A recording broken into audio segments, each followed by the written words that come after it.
Okay, hello again. It is like 4 o'clock, 3:30. I was planning on going out earlier and filming this earlier today, but then I just didn't. So yeah, if that's not an indication of how this is gonna go, I don't know what is. But yeah, so it's 3:30. I'm going on a coffee run, well, tea, but you know, it's easier just to say coffee because you say tea run, it sounds weird, so coffee run. Yeah, anyway, I'm going to get tea from a cafe somewhere. I don't know where I'm going. I'm just going to drive around till I find somewhere. I might just end up somewhere random in, yeah, I don't know. But I am reading, I would show you, but my purse is like propping up my camera, my phone on my dashboard. And my book is in my purse. So I'm reading Foe by J.M. I can't remember his last name. Their last name. So yeah, that's what I'm reading. I am just past part 1 and I'm enjoying it. It's really interesting. I don't read a lot of historical stuff or classics at all. Like, I do read classics, but I don't read them for the historical value of them. I just like the stories usually. But yeah, I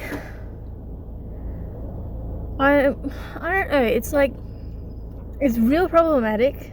It's this woman's stranded on an island.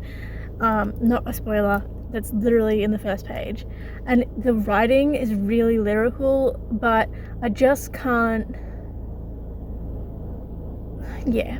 It's like, I don't know what it is. Like, I'm enjoying it, and I enjoy the historical value of it and the insight into like old English societal values and how that it affects people's thoughts and actions. But I think I just can't get past the protagonist's selfishness and lack of emotional awareness of others and herself. Like, I just can't get past it, and I think maybe that's what's holding me back from really enjoying this book. But it is intriguing me, and I do like reading books that have insights into other people's thoughts, opinions, like values and beliefs of different time periods. I just don't usually read them, so it's a bit harder for me to get into it. But it's quite a short book, something like 157 or something pages, so yeah, so that's what I'm reading. And then I have to finish my TBR. There's 7 days until the end of January. I have 4 books on my TBR. I want to at least read 2 off there before then. My Dark Vanessa and Neverwhere by Neil Gaiman. I can't remember the author for My Dark Vanessa because I don't have it on me, but I will tell you at one point. But yeah, so those are my plans. I do have 2 other books on my TBR. It's Serpent and Dove by Shelby something, and then Warbreaker by Brandon Sanderson, which, funny story, has been driving me insane for the last 5 years because I listened to the first half of it with my dad 5 years ago because he does truck driving for a living. So I was in a truck with him, we were doing something, and he just put it on. I didn't ask the title or anything because I don't particularly enjoy the books that he usually listens to. Like, he listens to a lot of like apocalyptic like Last Survivors sort of stuff, and I don't really enjoy that stuff, but he happened to put this one on and I loved it. But I never asked the title, and I only listened to like maybe the first quarter or first half of it, and I've been looking for it for 5 years. 5 years I've been looking for this thing, and it was ridiculous. And I just happened a month or so ago, I just happened to be looking, like watching. I had just happened to be watching Katie is Reading on BookTube while I was cooking, and she mentioned it, and I was like, hang on a second, that was the book. And like, I could remember a lot of the plot points, but I couldn't remember the title of the thing. And usually when you can remember the plot points, you can look it up on Google and it comes up, but it would not come up, and I finally found it. I'm so excited to read it. I haven't picked it up. I was so excited. You could literally ask anyone I know, and like, I was sending voice messages to random people going, I found that book I was talking about 2 years ago, like they were going to remember that.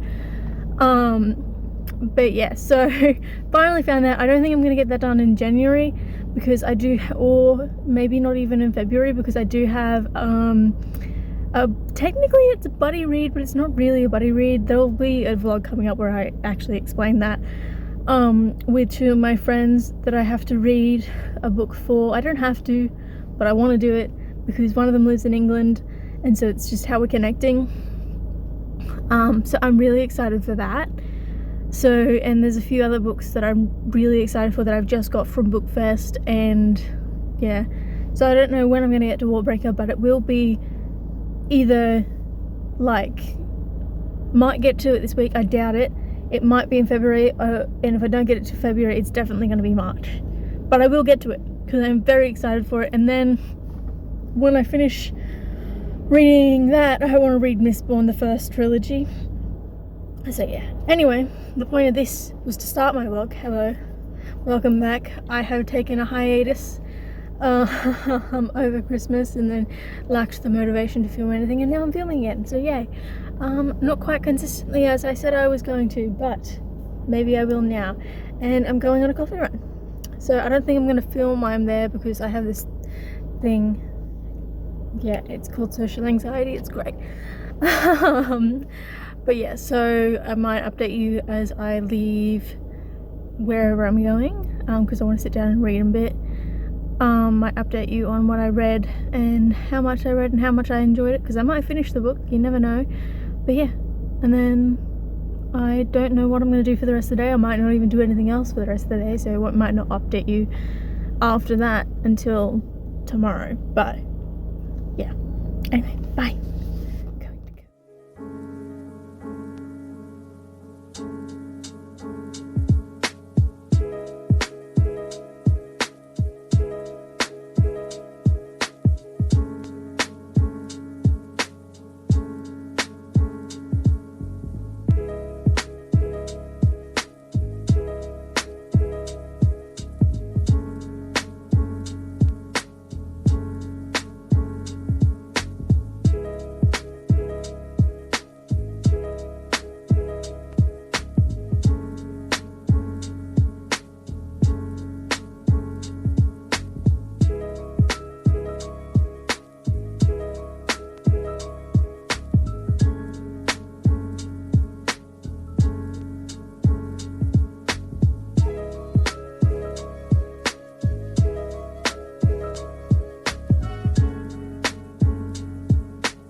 Okay, I am back in my car after 3.5 hours at the cafe reading Foe, which I can show you because I didn't leave it in my purse this time. Foe by J.M. Coetzee, I think.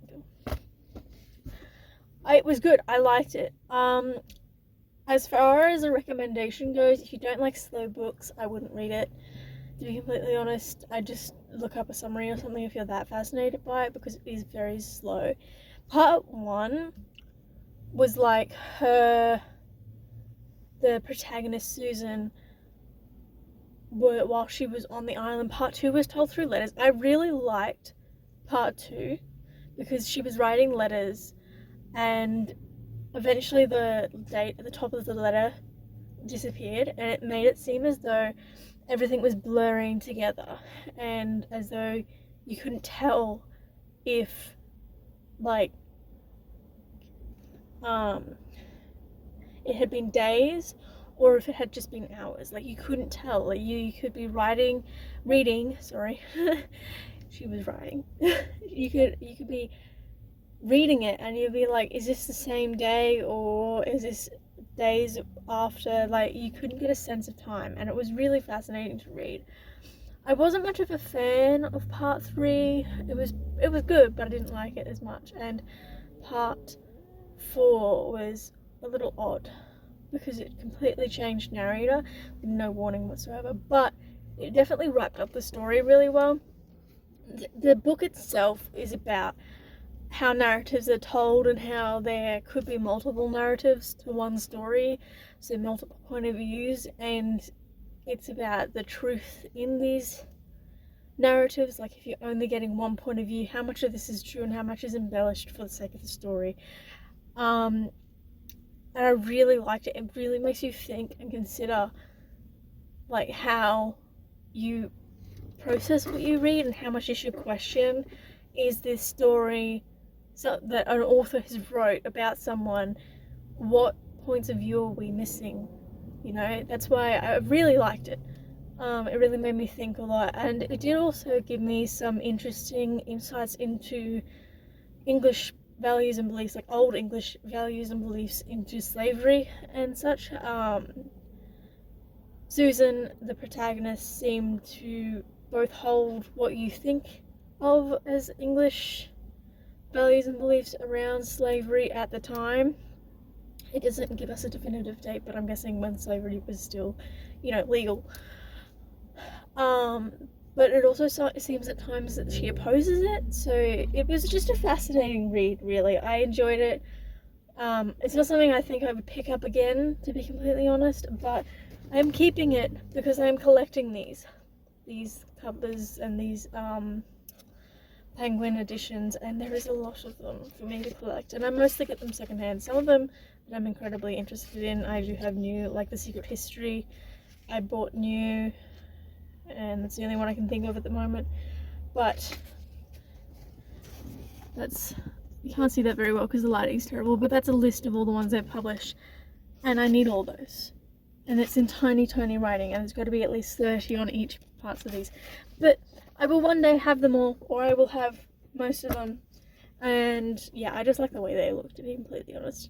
So I am very hungry, so I am going to head home and have some dinner. I don't know what I'm going to read next, if it's going to be My Dark Vanessa or Neverwhere. If I do My Dark Vanessa, I can listen to the audiobook because I borrowed it on Libby, and I can do something else like painting or something, but yeah, I don't know.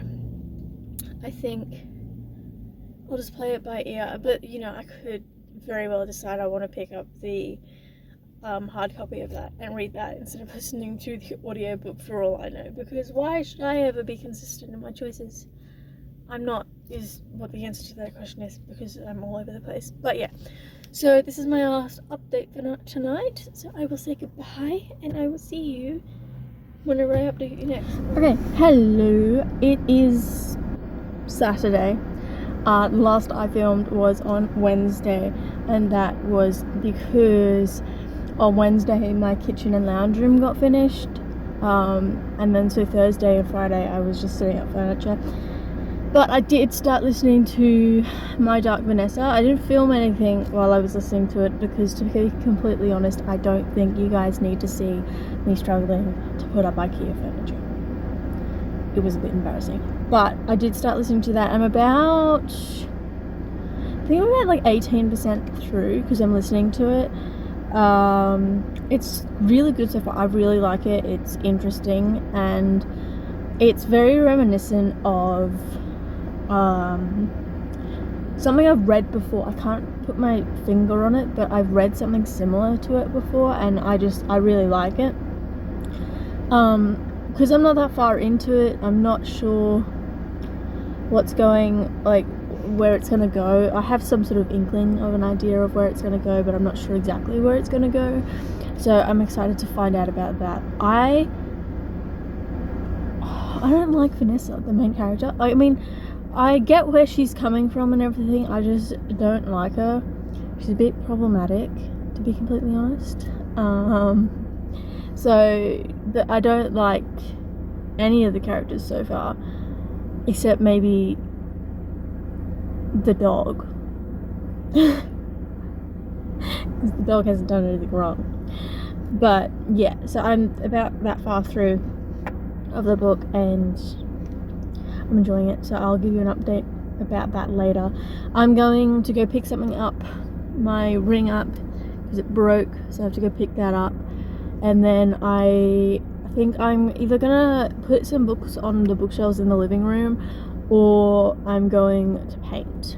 I probably end up painting instead of doing something productive, but I have a series of paintings that I want to do. You'll see them eventually, so I'm not going to spoil it, but I have a series of paintings I want to do for above my couch, so I'm going to get on that sometime soon. But yeah, so that's about it, and I have to go pick up this thing, and there's people being weird in front of my driveway. So yeah, I will talk to you guys soon-ish.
Hello, I am back with another update.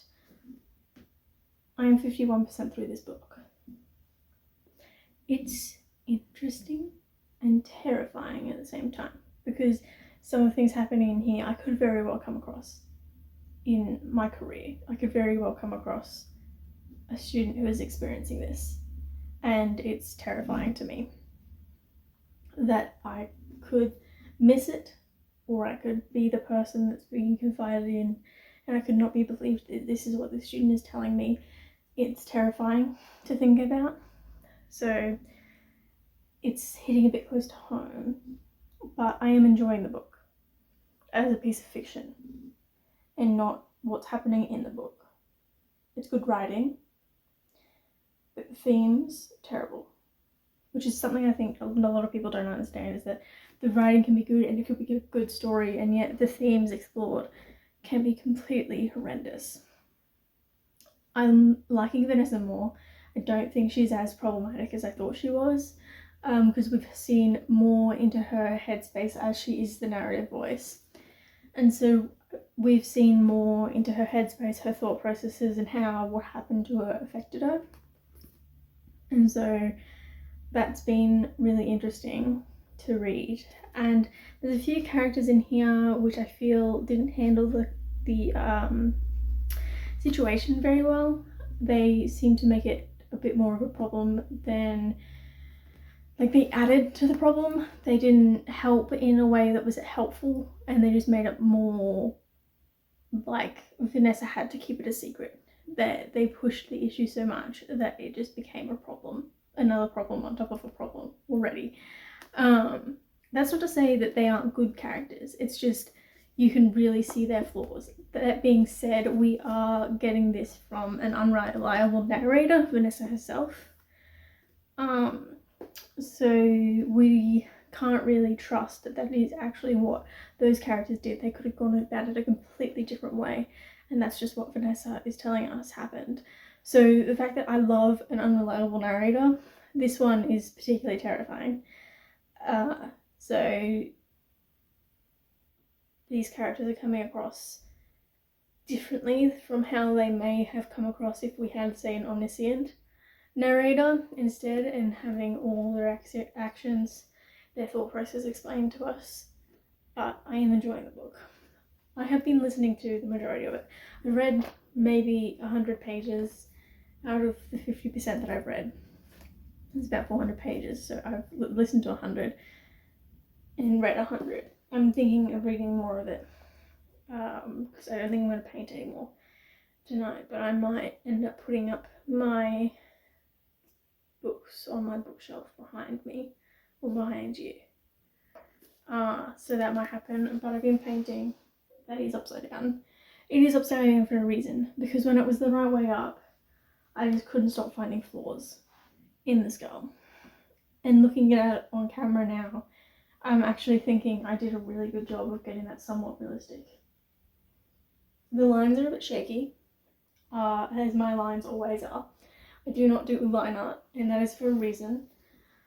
But I think it's come out really well. I'm enjoying how the teeth look. I don't know, you guys can't see that, but the teeth, I was worried about the teeth. I didn't think they were going to come out properly. They did. It's upside down, so I don't see the flaws. Turned it upside down and took a few steps back and walked away from it for a while. And I think I did a good job. It looks not too realistic, but realistic enough. So I'm enjoying that. I have 2 more to do, the 2 left-facing ones, and then they're going to go above my couch. So there's that. I'm not sure if I'm going to get to Neverwhere by the end of January. I might not. I might be spending all my time reading this book, but then again, I could finish this book tonight, for all I know. I could just get really into it and finish it while I'm having dinner and stuff like that. So I don't know, I might pick up Neverwhere tomorrow when I finish this book, or I might just leave it and have a break for a few days. So I don't know where I'm going to end this vlog. It might be finished after I read My Dark Vanessa, or I might read Neverwhere.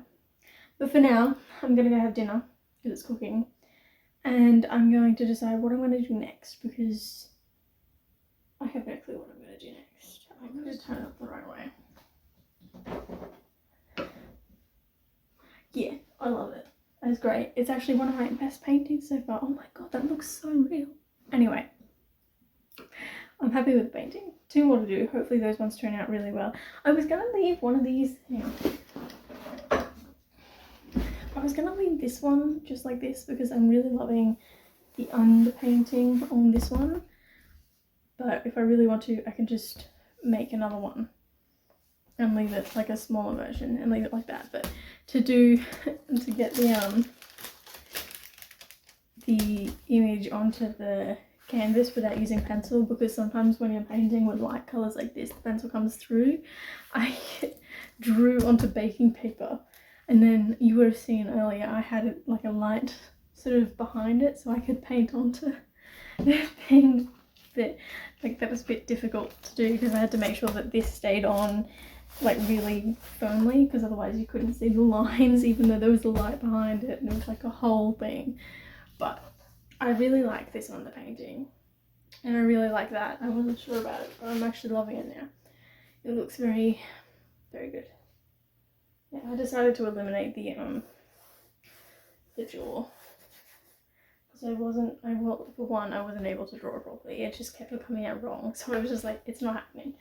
But I actually think I like this better. It gives it more of a spooky feel, like a bit of mystery to it. But yeah, so I got to do these ones. I think I'm going to do 1 a day. So this will take me 3 days, well, 4 days. 4 days in total to do 3 paintings. And hopefully not 4 days to finish My Dark Vanessa, because if it's 4 days to finish My Dark Vanessa, I'm definitely not going to be finishing Neverwhere, because Neverwhere is quite a thick book. It's like about that thick. So yeah, that's my update for now. I'm hungry, so I'm going to have dinner, and I guess I'll update you soon on whether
So I just finished reading My Dark Vanessa. I ended up 50-50 listening to the audiobook, 50-50, and the other 50% reading it properly. I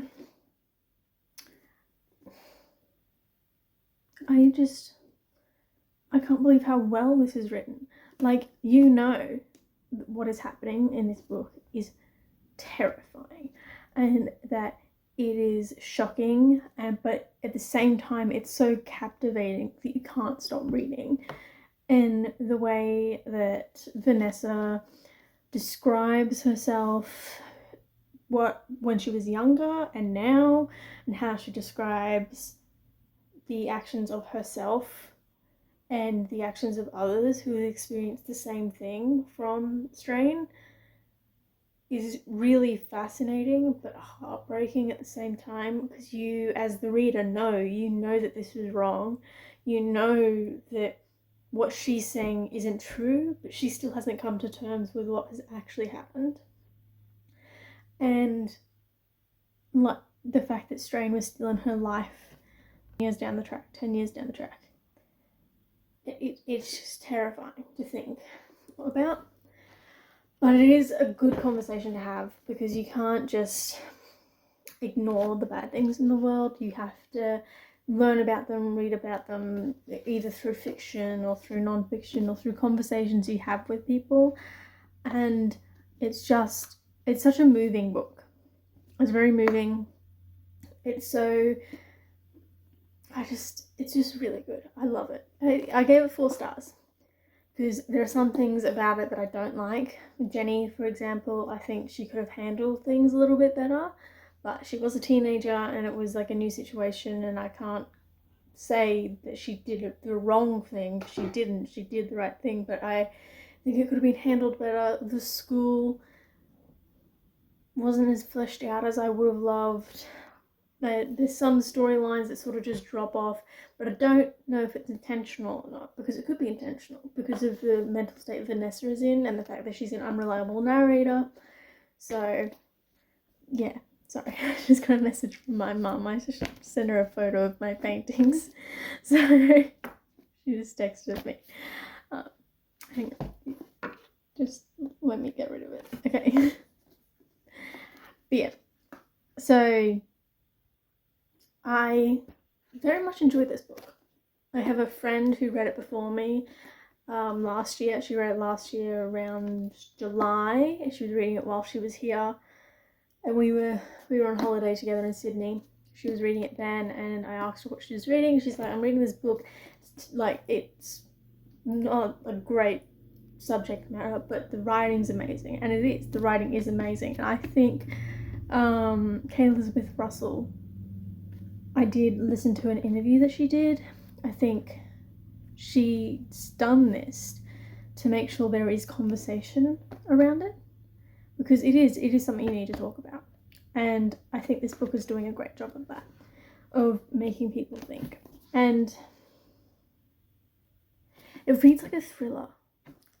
It's not a thriller because you know what happened. It is not a thriller. There's no jump scares in it or anything, but it reads like a thriller, and I think that's probably my favourite part about it. But yeah, so I think I'm going to end this vlog here, to be completely honest. A, I don't feel like filming anymore, and B, I don't know if I'm going to get Neverwhere read. I have a few things to do. I did end up putting the books on the bookshelf in here, but I didn't sort them out or anything. They just got put on there because they were sitting in bags and on the floor, and so I just moved the ones that were in the bags and on the floor onto the shelves. So there's no organisation. Well, there is a little bit because I put series together, but that's pretty much the extent of the organisation. But yeah. And I finished one more painting. I have one more to go, which is the one that I really liked the underpainting of. I am clearly reluctant to paint over that underpainting, but yeah. I have one more to go, and they're going to go here, which is actually why I filmed here. They're going to go right behind me in like a series of 3. So you guys will see those eventually, because I'll probably end up filming here again. But yeah, I really liked the book. and I did enjoy Foe. I didn't enjoy Foe as much as I enjoyed this one, as you can probably tell from my reviews, but I enjoyed Foe for its message, and I enjoyed this one for both its message, the conversation it starts, and the story itself. It was crafted so well. And I think that's because this novel wasn't just written in a few months. This book took her years to write. Like, years to write. She wanted to get it correct. And you can really feel the way she connected with Vanessa, the way she deeply disliked Strain, but still put him in there. The way that she connected the two narratives, the two timelines, is just really good. And the one thing I will say that I am undecided on is the fact that at times Strain says something. I think he says, you feel older than you ever will at 15. You know that feeling when you're a teenager and you just feel like you're an adult now? People should stop treating you like a child. But as soon as you're an adult, you're like, why is everyone treating me like an adult? I'm a child. He says moments where he says things that just hit home. And they're just so true. And you just don't want to hear it from a person like him. But you can't say that he's wrong because he's right. But yeah. So, I guess some of my opinions are on the fence about the book. Maybe it's not a 4-star. I don't know. I'll eventually decide if it's a 4-star or not. I have to decide before I put it in my reading journal though, because that's in pen and that's permanent. But my initial rating, before I thought about it, because I literally finished it not even 5 minutes ago, my initial rating is 4 stars. So yeah. Anyway, I might start filming a vlog next week. Again, maybe after Sunday. I might read Neverwhere in that vlog or not.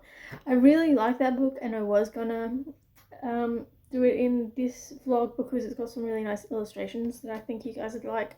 But at the same time, I have other Neil Gaiman books that also have really nice illustrations, so maybe I can do it for those and just read that one. Just for fun, instead of making content out of it. So yeah, I will wrap this up here. And now I have to go edit this, which is always fun, especially when my lighting is all over the place and I really couldn't care less, but I probably could have done something about this. But yeah, I will talk to you guys next time I decide to film a vlog, and hopefully with a bit more consistency than what I did over the Christmas break, because I did nothing.